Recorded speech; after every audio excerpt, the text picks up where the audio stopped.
Welcome to QApedia, and this is our blog qapedia.com.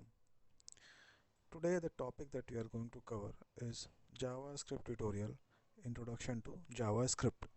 So we are going to start our JavaScript tutorial from this particular session, and this is the first session of this JavaScript tutorial series.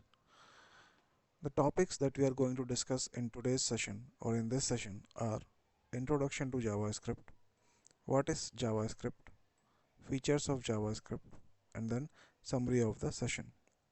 So let's get started and see introduction to JavaScript. So what is JavaScript? That is the first question that we should ask. So JavaScript is a programming language. Now the second question that comes to our mind is what is programming language? What is programming language? So as the name suggests, programming language is a language. Now the third question comes, what is language and what is the use of language? So generally we know that Hindi, English are languages, and these languages are used for communication. Means if we want to talk to a person, then we need to talk to them in a language that they understand.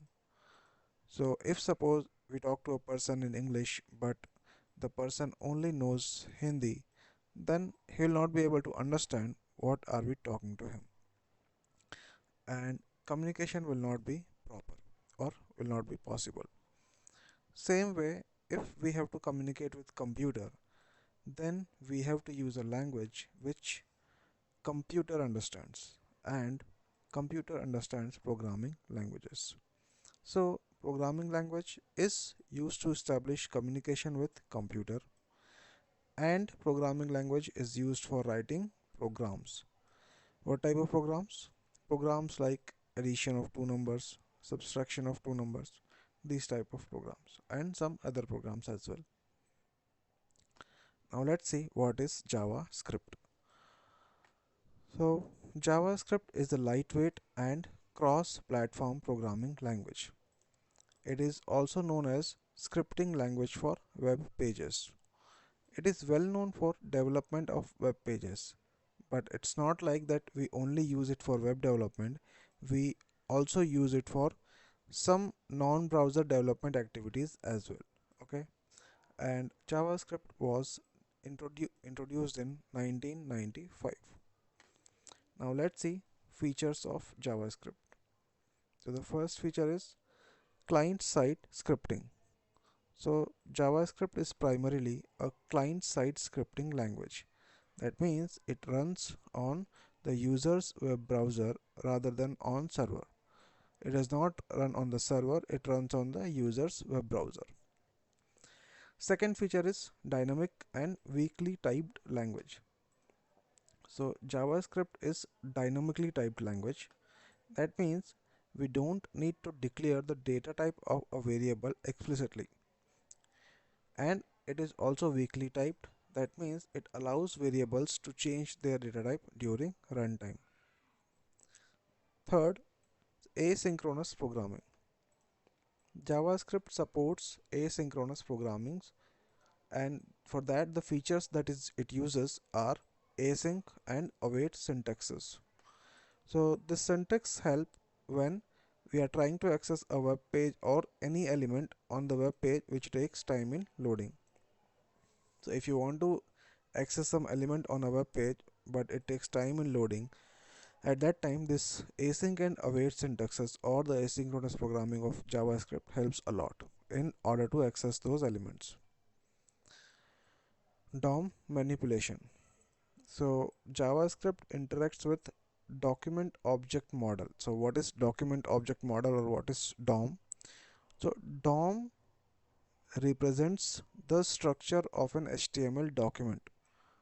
A HTML document, how the structure would be, that would be represented by document object model. So what happens? It allows developers to manipulate HTML elements and then update the content and respond to user interaction dynamically. Okay, so this way JavaScript helps in DOM manipulation. Cross-browser compatibility. So JavaScript is supported by all the major web browsers. This way, it makes it a cross-browser scripting language. Then server-side development. So we were talking that JavaScript is a client-side scripting. It runs on the user's web browser. It does not run on the server. That means it's not a server-side language.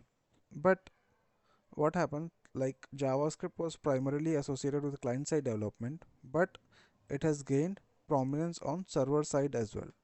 So Node.js is a server-side JavaScript runtime, and it allows developers to use JavaScript for server-side scripting. This way, JavaScript becomes a full-stack development programming language. Then, object-oriented programming language. So, JavaScript is an object-oriented programming language, but it uses prototypes for inheritance rather than classes. So, generally in Java or in other languages, we use classes for inheritance, but in JavaScript we use prototypes. And the last feature is case sensitive language. So JavaScript is a case sensitive language. Now all these properties or all these features, if you are new to JavaScript, then you will not be able to understand just by reading them or just by uh, going like this. So we will discuss each and every feature in our coming sessions, and then you will be able to understand all these features properly. Okay. Now let's take a look at the summary of the session. So we have covered some topics today's session. Those topics are what is JavaScript and features of JavaScript. So that's it in this session. Thank you very much.